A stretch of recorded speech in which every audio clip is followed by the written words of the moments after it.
Olá pessoal, tudo bem? Eu sou o Lucas Vinícius.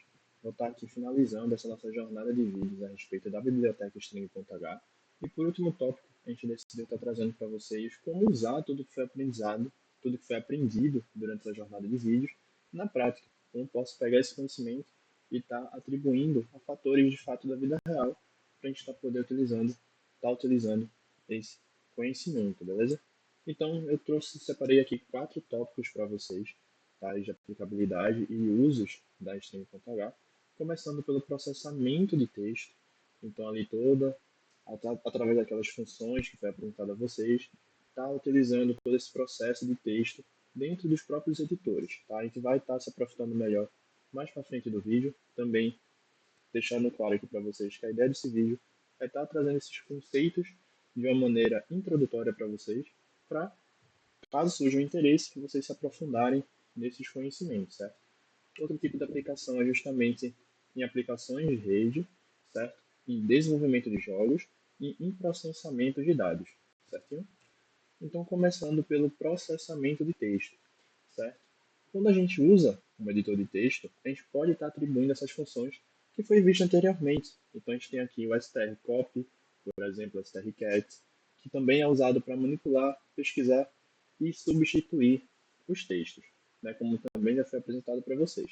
O analisador léxico, então a gente pode estar usando, por exemplo, a função strtoc para estar utilizando esse processo de tokenizar os códigos-fontes, as palavras-chave, e também as ferramentas de linhas de comando, que são ferramentas como o grep, como o str e str, que ele vai procurar padrões no arquivo de texto.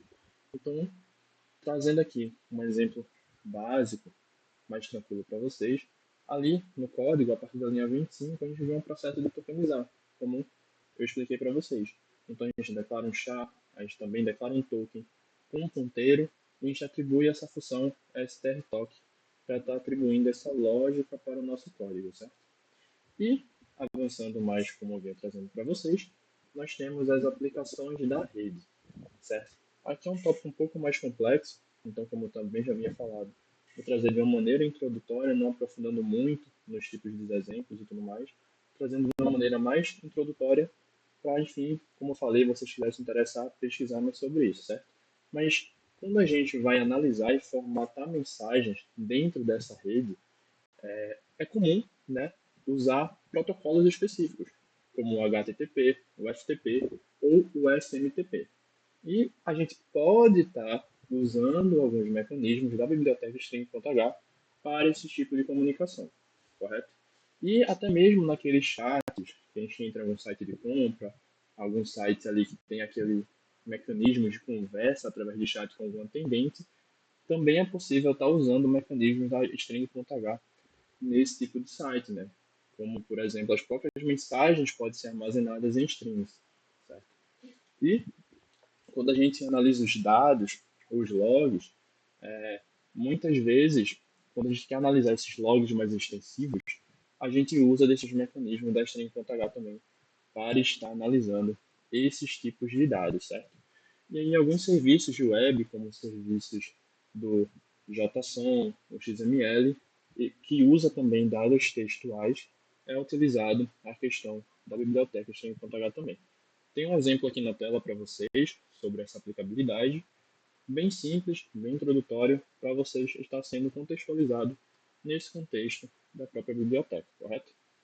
E agora no desenvolvimento de jogos. Né? É claro que hoje em dia os jogos estão cada vez mais complexos, cada vez mais, enfim, mais elaborados. Então existem outros mecanismos que as empresas usam para desenvolver seus jogos, obviamente, né? As grandes desenvolvedoras possuem suas próprias engines, certo? Então, quando a gente fala de string.h para desenvolvimento de jogos, é para uma ideia bem básica, ou até mesmo a fim de desafio e a fim de recriação, a gente tentar recriar jogos bem antigos, jogos bem mecanicamente simples, né? Utilizando as lógicas do string.h.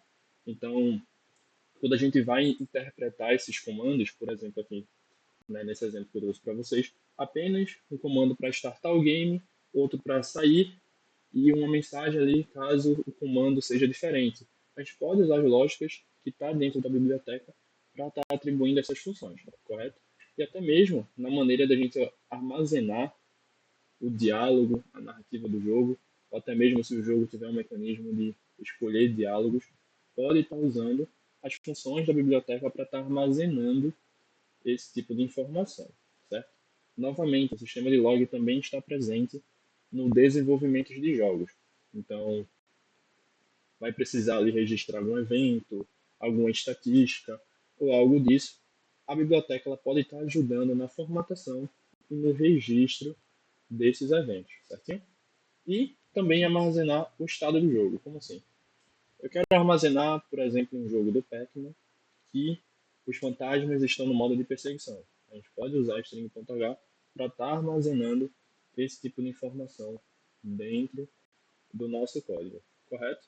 E aqui um parsing, né, de arquivos e recursos, né, então a questão de carregar dados, carregar informações, né, carregar recursos, né, enfim, a gente pode também estar usando alguns tipos de comandos dentro da biblioteca, tudo certinho? E também, obviamente, no processamento de dados. Né? Novamente, os logs voltam a aparecer, certo? Que, como mesmo botei aqui no slide, é uma tarefa muito comum em muitas aplicações. Né? E trazendo também um exemplo do que é um log, são strings de textos que precisam ser analisadas para extrair informações relevantes. Então, dando o exemplo daquelas funções que a gente usa para identificar certos caracteres, para identificar certa concatenação, né, a gente pode estar usando também nesse tipo de aplicação. Também no exemplo de aplicação de extrair dados, na extração de dados, é extremamente utilizado, certo? Principalmente quando há necessidade de processar grandes informações de texto, a gente usa também esses tipos de funções. E na conversão em formato de arquivos, tá? Aqui eu trouxe alguns tipos de arquivos, também não é muito interessante para a gente estar se aprofundando nesse tipo de formato, só entender que a string.h pode ser utilizada nesse tipo de conversão. Então, a gente tem, por exemplo, os arquivos de SCV para JSON. Esse tipo de conversão a gente usa um pouco da string.h, como também a conversão de XML para CSV, correto? Usa esse tipo aí de, enfim, não é muito importante para a gente, mas só para entender que a aplicabilidade ela é aplicada aqui também. Na filtragem de dados, obviamente, se a gente consegue identificar tipos de concatenação, tipos de caracteres ali dentro daquela string, dentro daquele, enfim, daquela informação, a gente vai usar filtragem também. E manipulação de string grandes, certo? Então, manipular e transformar grandes strings é muito comum nesse processamento de dados, certo?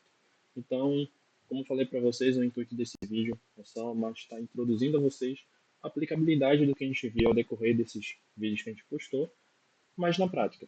Então, se vocês se interessarem por algum tópico, se interessarem de alguma maneira, vocês podem estar pesquisando, como também podem estar entrando em contato com a gente para estar tendo essa conversa mais direta, certo?